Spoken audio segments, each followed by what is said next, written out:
Hi friends, welcome back. सदन में अयोध्या के शैतान मोइन पर योगी का रौद्र रूप। ये कौन है शैतान मोइन? कर दिया ऐलान, सब हो गया, अब होगा इनकाउंटर। योगी एंग्री स्पीच। ओहो, चलो देखें।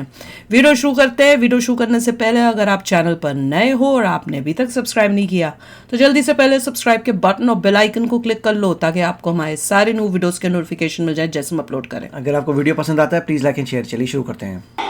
जो समाजवादी पार्टी का नेता है, अयोध्या के सांसद की टीम का सदस्य है, 12 वर्षीय एक नाबालिग बच्ची के साथ दुष्कर्म का कृत्य में शामिल पाया गया। अभी तक समाजवादी पार्टी ने उसके खिलाफ कार्रवाई नहीं की है। मैं ये नहीं समझ पा रहा हूं कि ये सब क्या है। अब क्या ये कोई समाजवादी पार्टी ना बोले? आपका एक्टिव मेंबर है, आपके सांसद के साथ बैठ रहा है, खा रहा है, उनके साथ चल रहा है, जेल होनी चाहिए। लेकिन इस प्रकार के, और यह अति पिछड़ी जाति से जुड़े हुए एक बालिका से जुड़ा हुआ मामला है और इस प्रकार की घटिया हरकत में वह लिप्त है, लेकिन तब भी उसको हल्केपन से उड़ाने का काम होता, यानी हल्केपन से लेने का काम होता है। यह घटना है क्या? कल ही हरदोई में एक दुर्भाग्यपूर्ण घटना घटित हुई और हरदोई में घटित दुर्घटना में भी बीरे उर्फ वीरेंद्र यादव इस समाजवादी पार्टी का पूर्व जिलाध्यक्ष है। अब देखो किस प्रकार के व्यक्ति को आप जिलाध्यक्ष बना रहे हैं। गुंडों को आईपीसी और सीआरपीसी की कोई ऐसी धारा नहीं जो इस पे लगी हो। 28 ऐसे मामले हैं और ऐसे नहीं कि मामले 17 से 24 के बीच के हों। इस पे पहला अपराध दर्ज हुआ था 89 में, दूसरा है 91 में, तीसरा 91 में, चौथा 91 में, पांचवा 92 में, छठा 90 में, फिर 93 में, फिर 92, फिर इससे पहले 98 गुंडा, इससे पहले 90, इसके बाद 96, इन्होंने गुंडे ही तो पाल के बनाए हुए हैं। 2008, 2013, समाजवादी पार्टी 2013 में तो आप ही की गवर्नमेंट थी, 2007, 2009, 2008, 2015, 2015 में भी आपकी सरकार थी, 2016 में 302 में भी यह व्यक्ति लिप्त रहा है। 302 की भी घटना में शामिल हुआ ही नहीं, इतने होने के बाद भी की घटना में ये समाजवादी पार्टी है।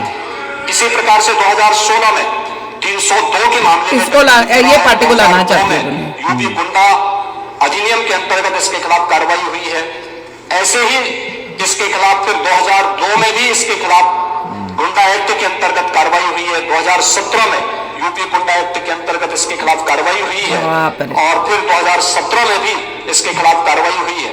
28 इस प्रकार के मामलों में व्यक्ति लिप्त है। समाजवादी पार्टी का पूर्व जिलाध्यक्ष है। कल एक अधिवक्ता की हत्या सरेआम इसके द्वारा करवाई गई है और इस प्रकार के अपराधियों को आप कहते हैं साहब गोली मार रहे हैं, क्या माला पहनाएंगे क्या? मुझे आश्चर्य होता है। अब इस प्रकार का तो एक ताजा उदाहरण है, इस समाज के लिए सबसे बड़े कलंक है, इस समाज का कोड़ है और इस कोड़ को जब तक हटाएंगे नहीं तब तक उत्तर प्रदेश की स्थिति में नहीं बैठा हुआ। और इसीलिए मैं आपसे कह रहा था, उसको बचाने का आप तो लोकतंत्र सेनानी है। मैं आपकी उम्र का सम्मान करता हूं, आपकी सहजता सरलता का भी सम्मान करता हूं और हमेशा आपको सम्मान भी देता रहा हूं। इसलिए भी क्योंकि इस माननीय सदन के देश के सबसे बड़ी विधानसभा के स्पीकर के रूप में एक शानदार काम आपने किया। एक जनप्रतिनिधि के रूप में एक लंबे समय में संघर्षशील जीवन, एक सामान्य परिवार से उभर करके आप आगे बढ़े और इसलिए कभी कभी सही बात बोलने की हिम्मत भी कर पाते हैं। लेकिन कभी कर पाते, आपने लोकतंत्र सेनानी कहा अपने आपको, मुझे बहुत अच्छा लगा। लेकिन जिस लोकतंत्र का गला घोंटने का काम कांग्रेस ने किया था, आज उसी के साथ आप मिलकर के क्या काम कर रहे हैं और क्या करते रहे, क्या करते रहे आप लोग? तो हमारे बजट पर, हमारी सप्लीमेंट्री डिमांड पर आपने उंगली उठाई। मैं पूछना चाहता हूं, मुझे आप लोगों की बातों पर पंचतंत्र की कथा याद आती है। आपने सुनी होगी, 4 ठग थे। एक किसान एक बकरी लेकर के जा रहा था, तो चारों ठगों ने कहा कि इसके साथ से बकरी कैसे ली जाए। तो हो सकता है कि उनको थोड़ा लोग लाज रही हो तो उन्होंने कहा चलो छीन तो नहीं सब पाएंगे तो एक काम करते हैं, चारों अलग अलग जगह खड़े हो जाते हैं बकरी के और गलतियां निकालें। अलग जगह खड़े होकर चैनल सुनी हुई है, हम लोग पढ़ी ये हुई है बोलें कहीं। कि भाई ये कुत्ते का बच्चा कहाँ लेके जा रहा है। हाँ, ऐसा कुछ मुझे याद आ रहा है, हमने तो बचपन में पढ़ी एक थी। वो किसान बेचारा अपनी बकरी के बच्चे को कंधे में रख करके लेके जा रहा है। हाँ, ये कुत्ते का बच्चा कहाँ से पहले देखा? ठग के पास से गुजरता है तो बोलता, अरे काका ये सब क्या ले जा रहा है, ये कुत्ते के बच्चे को अपने कंधे में लेके क्या जा रहा है।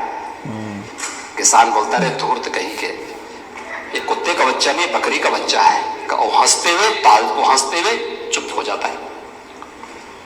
आगे अगले चौराहे पे जाता, दूसरा ठग, अरे काका ये तो कुत्ते का बच्चा आप कहाँ लेके जा रहे हैं।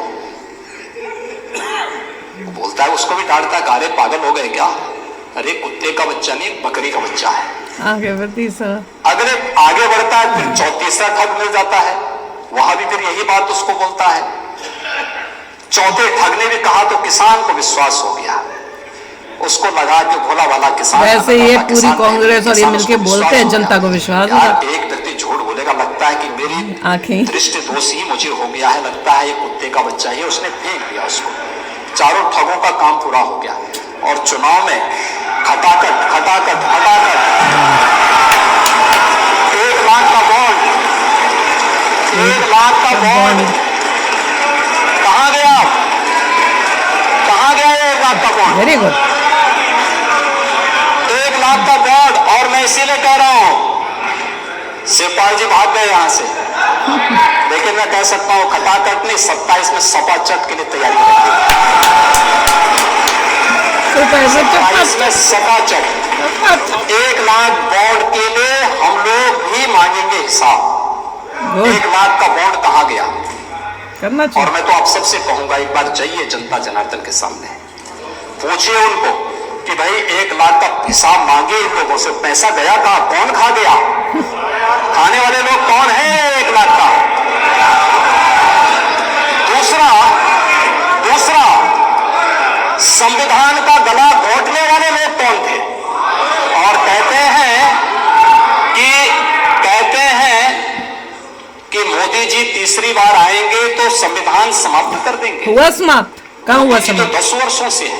तब तो बाबा साहब भीमराव अंबेडकर जी का जितना सम्मान मोदी जी ने किया, पंच तीर्थों का निर्माण किया, बिल्कुल। बाबा साहब भीमराव अंबेडकर के जन्म स्थल मध्य प्रदेश वेरी गुड। में भव्य स्मारक का निर्माण किया। बाबा साहब भीमराव अंबेडकर से जुड़े हुए, जहां उन्होंने अपने उच्च शिक्षा अर्जित की थी, इंग्लैंड की उस मकान को खरीद करके अनुसूचित जाति के बच्चों के लिए हायर एजुकेशन के लिए स्कॉलरशिप की व्यवस्था की और उसके लिए इंडिया हाउस के रूप में उसे स्थापित करके इसको बाबा साहब भीमराव अंबेडकर का एक स्मारक इंग्लैंड में ही बनवाया। बर्थडे पे भी किया था सबको की रिस्पेक्ट पे करो। के कारण हुआ। बाबा साहब भीमराव अंबेडकर ने अपना सार्वजनिक जीवन दिल्ली के अंदर जिस मकान में रह के किया था, उससे बाबा साहब भीमराव अंबेडकर का स्मारक बनाने का काम मोदी जी ने किया। बाबा साहब भीमराव अंबेडकर ने सामाजिक व्यवस्था, एंटी मोदी वालों सुन लो, बौद्ध धर्म यानी दीक्षा जहां नागपुर में जिस स्थल पर ली थी, उसे भव्य स्मारक बनाने का काम मोदी जी ने किया। कांग्रेस हो रही थी 3 सालों तक। चैत्य भूमि मुंबई को भव्य स्मारक के रूप में स्थापित करने का काम मोदी जी ने और भारतीय जनता पार्टी की महाराष्ट्र की सरकार ने किया। मोदी जी को आप अब यहाँ पे मोदी जी के बारे में गलत सूचनाएं देते रहे, देखिए करते हैं। और बाबा साहब भीमराव अंबेडकर को हराने वाली कांग्रेस आज जनता को गुमराह करने में सफल हो गई है। वही पंचतंत्र की कथा मुझे याद आ गई। लोग भोले हैं। आरक्षण समाप्त कर देंगे। भोले नहीं अनएजुकेटेड। आरक्षण, मैंने तो आपके सामने एक झलक पैदा प्यार से कहने का तरीका है। मैं तो नहीं आपके समय ओबीसी के जितने छात्रों की, समाजवादी पार्टी के समय जितने भी नियुक्तियां हुई हैं, 27% भी उसमें आरक्षण नहीं मिला है।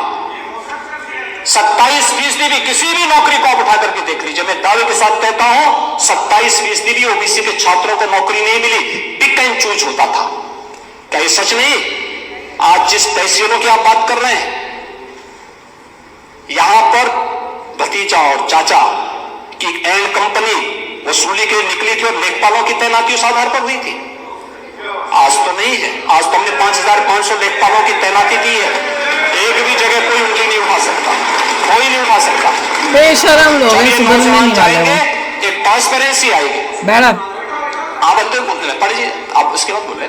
हाँ, अब बोलेगा, मैं आपकी बात को सुनूंगा, लेकिन मैं बोलना चाहता हूं कि आप लोग ये पंचतंत्र की कथा को क्यों दोहराने का काम कर रहे हैं? कभी फिर से पूरी नहीं होने वाली है। याद रखना, हमारी सरकार में मैंने लोक सेवा आयोग के आंकड़े आपको दिए हैं और मैं फिर दावा ठोक करके बोलता हूं, 27% नहीं, हमारी सरकार में जो तैनाती हुई, नियुक्तियां हुई हैं, किसी भी पद पर हुई हैं, SC ST OBC कि अगर आप नियुक्तियों की बात करते हैं, मैं कहता हूं ये 50% नहीं, 60% से अधिक नियुक्तियां प्रदेश के अंदर हुई हैं। 60% से अधिक नियुक्तियां हर एक स्तर पर हमने की है और ये सुनिश्चित किया है एक प्रदेश के किसी नौजवान के साथ धोखा नहीं होना चाहिए। धोखा कोई करेगा, उसकी नौकरी को उसी दिन हम लोग लेने का काम करते हैं और जेल के अंदर पूरी निर्ममता के साथ उसको ठूसने में भी कोई कोताही नहीं बरतते। आपको बुलडोजर से डर लगता है, लेकिन ये निर्दोष के लिए नहीं है, उन्हीं अपराधियों के लिए है जो प्रदेश के नौजवानों के भविष्य के साथ खिलवाड़ करते हैं, जो प्रदेश के व्यापारी और बेटी की सुरक्षा में सेंध लगाने का काम करते हैं, जो प्रदेश के अंदर अराजकता पैदा करके सामान्य लोगों का जीना हराम करते हैं। मेरा दायित्व बनता, मैं यहां नौकरी करने नहीं आया हूं, कतई नहीं। मैं यहां पे इस बात के लिए आया हूं कि अगर वो करेगा तो भुगतेगा भी, और इसीलिए मैं यहां पे आया हूं कि हम लोग उससे लड़ेंगे। ये लड़ाई हमारी सामान्य लड़ाई नहीं है। वाओ, मजा आ गया। Yogi ji is back with a bang. मजा आ गया, अच्छा सुना रहे हैं, इनको बता रहे आ गए। हैं, वेरी गुड। और मोदी जी के बाद योगी जी को ही बनना चाहिए। मैंने तो पहले ही बोला हुआ है, कोई डाउट ही नहीं है। टॉप स्पॉट मिलना चाहिए। और देख लो क्या खेल खेली कांग्रेस ने। वो उनको पता है कि आधी से ज्यादा जनता तो अनपढ़ है, उनको ये पता है कि कैसे बेवकूफ बनाया जा सकता है।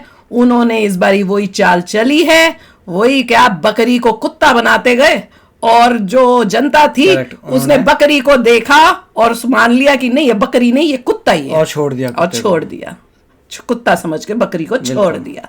तो ये हुआ है आज इस टाइम में अपने देश। सबके सब ये सब है ठग।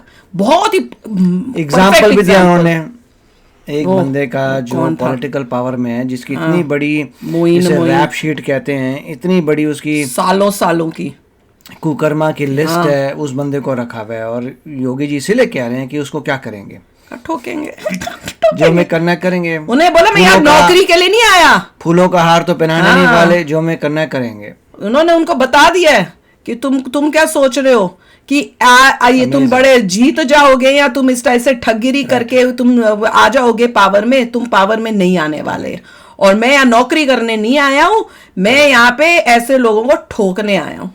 योगी जी का मोरल हाई लग रहा है, काफी स्पिरिट में लग रहा है। इसका मतलब जो पहले पंगे हुए थे सारे जो इन्होंने किए थे, लगता है उसको पूरा उन्होंने सही कर दिया। अब वापस बैक टू ऑर्डर आ गया। अगली बार जो कह रहे, जैसे कह रहे सफा तुम्हारा करेंगे, सफा चट तुम्हें करेंगे, आगे बढ़ेंगे। Very good. और देखा, इससे ये भी क्लियर हो गया कोई मोदी जी और योगी जी के बीच में कुछ नहीं है, कोई प्रॉब्लम्स नहीं है। ये सब मीडिया वाले लोग फैलाने की कोशिश कर रहे हैं, हो सकती है वो भी पता चलेगा, पर यहाँ पे कोई प्रॉब्लम नहीं। उन्हें खड़े होके बता दिया कि भैया तुम बड़े डेमोक्रेसी के बारे में और ये बातें करते हो।